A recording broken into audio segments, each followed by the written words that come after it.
पुणे आणि पिंपरी चिंचवड महानगरपालिकेच्या आगामी निवडणुकीत भाजप सोबळावर लढणार आहे। मुख्यमंत्री देवेंद्र फडणवीस यांनी अनौपचारिक गप्पांमध्ये हे स्पष्ट केलेलं आहे।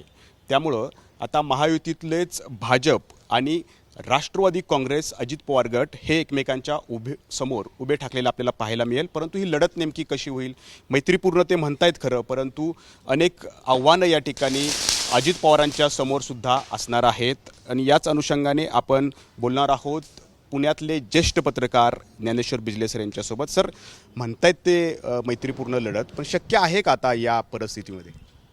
मुख्यत्वे भारतीय जनता पक्ष हा पुणे आणि पिंपरी चिंचवडमध्ये गेल्या वेळी सत्तेवर आल्यानंतर आता पुन्हा एक हाती सत्ता मिळवणं यासाठी आता तो परत प्रयत्नाला लागलेला आहे। त्यांचा मुख्य विरोधक या दोन्ही ठिकाणी हे अजित पवार यांचा राष्ट्रवादी गट आहे। हे दोघं जर एकत्र लढले असते तरी यांच्यातले अनेक इच्छुक हे विरोधकांकडे जाऊन समोर आले असते। त्याच्याऐवजी आपापसात लढू ही त्यांची भूमिका ही पटण्यासारखी आहे। दुसरा मुद्दा यातला असा आहे की देवेंद्र फडणवीस मध्यंतरी दिल्लीमध्ये असं बोलले होते की आम्ही पुणे पिंपरी चिंचवडमध्ये एकनाथ शिंदे यांच्या शिवसेनेवर युती करू असं म्हटले होते। मात्र आत्ता देवेंद्र फडणवीस भाजपचे प्रदेशाध्यक्ष रवींद्र चव्हाण यांनी पुण्यामध्ये पश्चिम महाराष्ट्रातल्या 5 जिल्ह्यांची एक बैठक घेतली। यामध्ये कार्यकर्त्यांनी आग्रह असा धरलेला आहे की आपण स्वतंत्र लढू। यामुळं आता ते भाजपची भूमिका अशी दिसून ती येते आहे फडणवीस या बोलण्यात की ते या दोन्ही ठिकाणी स्वतंत्र लढतील। ते हे दोघं लढले तर त्यांच्यासमोर अजित पवार यांचा जो गट आहे तो मोठ्या ताकदीनं उभारेल। त्याचबरोबर काँग्रेस, राष्ट्रवादी शरद पवार पक्ष, उद्धव ठाकरे यांची शिवसेना आणि आता त्यांच्या नवीन मित्र जो येऊ पाहतोय तो म्हणजे महाराष्ट्र नवनिर्माण सेना, हे 4 जणांचं तिसरं पॅनल असेल। यामुळं पुण्यात ही तिरंगी लढत होईल आणि त्यामुळं कुठल्या प्रभागामध्ये कुठल्या गटाचा कार्यकर्ता प्रमुख हा प्रभावी आहे त्यानुसार तिथली गणितं आखली जातील। आत्ता प्रायमा बेसी या दोघात मुख्य लढत जरी वाटत असली तरी अनेक प्रभाग हा तिरंगी किंवा चौरंगी लढतीनं रंगणार आहे। खरं तर 2017 पूर्वी जर आपण महानगरपालिकांचा विचार केला तर पुण्यात राष्ट्रवादी जी आहे ती वेळोवेळी सत्तेत दिसलेली आहे। पिंपरी चिंचवडमध्ये तर सलग 3 निवडणुका म्हणजे 15 वर्ष अजित पवारांनी एक हाती सत्ता काबीज केली। आता भाजपशी त्यांना सामना परत एकदा करायचा आहे। हे महायुतीत आहेत, परंतु आता कुणाची ताकद आपल्याला दिसते, जे कोण आहे, कुठला पक्ष आहे जो तुल्यबळ आपल्याला वाटतो? 2014 मध्ये नरेंद्र मोदी पंतप्रधान झाले आणि एक मोदी लाट आली असं झालं आणि भारतीय जनता पक्षाने त्यावेळी स्वबळावर महाराष्ट्रात निवडणुका लढवण्यात ठरवल्या आणि 4ही पक्ष स्वतंत्र लढले। त्यावेळी पुणे आणि पिंपरी या दोन्ही ठिकाणी भारतीय जनता पक्षाने 100% भाजप अशी पूर्ण ताकद कमावली। याच पार्श्वभूमीवर 2017 दोन्ही ठिकाणी महापालिकेच्या निवडणुका झाल्या होत्या। यावेळी पहिल्यांदा त्यांनी 4चा प्रभाग आणला आणि त्यामुळं निवडणूक ही व्यक्तिगत नगरसेवक पातळीपेक्षा पक्षीय पातळीवर गेली आणि भाजपनी दोन्ही बाजूला नवीन चेहरे दिले। त्यातले पिंपरी चिंचवडमध्ये राष्ट्रवादीतले बरेच जण भाजपमध्ये आले होते, तर दुसऱ्या बाजूला आपण जर पाहिलं तर दुसऱ्या बाजूला पुण्यामध्ये त्यांच्याकडे संख्या स्वतःही कमी असली तरी अन्य पक्षातनं आलेले 38 त्यांचे नगरसेवक 2017 निवडून आले।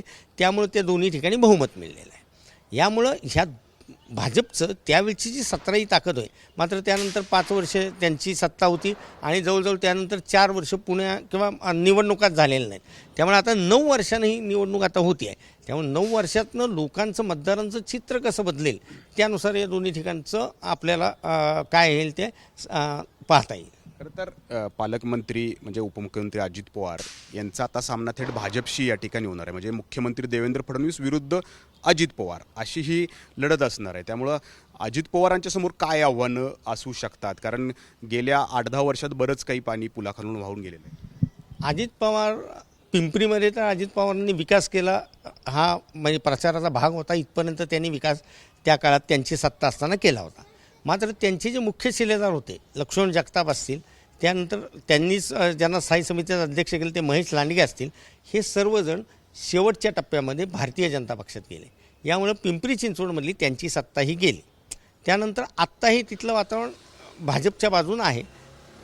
स्वतः अजित पवार आता तिथं फिरतायत, प्रयत्न करतायत, पण त्यांच्याकडं काही भाग हा परत त्यांच्यातला हा शरद पवार यांच्या गटाकडे गेला आहे दोन्ही महापालिकेतला. त्यामुळं तो कसा शेवटच्या टप्प्यात ते उतरवत आहेत. तरी देखील माझा व्यक्तिगत मत असं की पिंपरी चिंचवडमध्ये अजूनही भाजप पुढं राहील 2 नंबरला. मात्र पुण्यामधली लढत ही अतिशय चुरशीची होईल, कारण गेल्या वेळी 100च्या आसपास जागा भाजपने मिळवल्या जरी असल्या तरी यंदा राष्ट्रवादी त्यांना उपनगरांमध्ये मोठ्या प्रमाणात लढत देईल असं आत्ताचं चित्र आहे. त्यामुळं भाजपला कुठल्याही परिस्थितीत एक हाती बहुमत मिळवू द्यायचं नाही, या पद्धतीनंच राष्ट्रवादी अजित पवार गटांचा आत्ता प्रयत्न चालू झाला आहे. त्यामुळे पुण्यातला महापौर हा अजित पवार ठरवणार अशी त्यांची घोषणा आहे. यामुळं जर भाजपला एक हाती बहुमत मिळलं नाही तर त्यांना आणि अजित पवार या दोघांची युती पुणे महापालिकेत येईल आणि त्यावेळी परत सत्तेचं वाटप शहरात कसं करायचं याची बैठक होईल.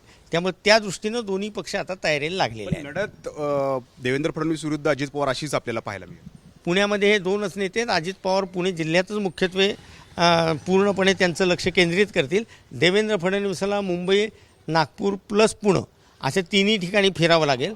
आत्ता जर एकनाथ शिंदेला जर भाजपने बरोबर घेतलं नाही तर एकनाथ शिंदेचे आत्ता शहराध्यक्ष आहेत रवींद्र धंगेकर, ज्या पद्धतीनं मोहोळ केंद्रीय राज्यमंत्री मुरलीधर मोहोळ आणि पुण्यातले आपले उच्च व तंत्रशिक्षण मंत्री चंद्रकांत पाटील यांच्यावर जे हल्ले आत्ता जे चालू केलेले आहेत हे हल्ले आणखी तीव्र स्वरूप धारण करत जातील आणि भाजपमध्ये प्रत्येक जागेवर किमान 4 ते जास्तीत जास्त 7-8 एवढी इच्छुक आहेत.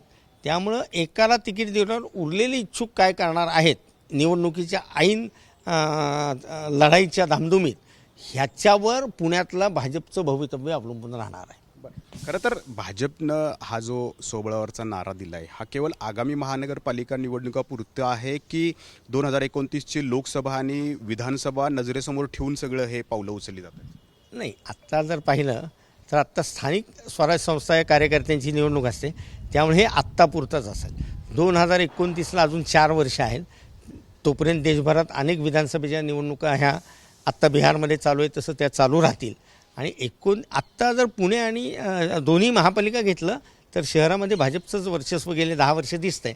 त्यामुळे त्या वर्चस्वाला आत्ता धक्का लागत नसल्यामुळं आत्ता 29चं काही त्यांच्या डोक्यात असेल असं वाटत नाही. बरोबर आहे. तर गेली 10 वर्ष भाजपचं वर्चस्व जे आहे ते पुणे आणि पिंपरी चिंचवड या दोन्ही शहरात पाहायला मिळालेलं आहे. परंतु आता भाजप आणि त्यांचाच मित्रपक्ष राष्ट्रवादी काँग्रेस हे सोबळावर लढणार आहेत. मुख्यमंत्री देवेंद्र फडणवीस विरुद्ध उपमुख्यमंत्री अजित पवार अशी ही आव्हानात्मक लढाई या ठिकाणी होणार आहे आणि यामध्ये नेमकं कोण बाजी मारतं हे पाहणं तितकंच महत्त्वाचं राहील. कॅमेरामन अमोल गवाळेसह नाजिमुल्ला, एबीपी माझा, पुणे. एबीपी माझा, उघडा डोळे बघा नीट.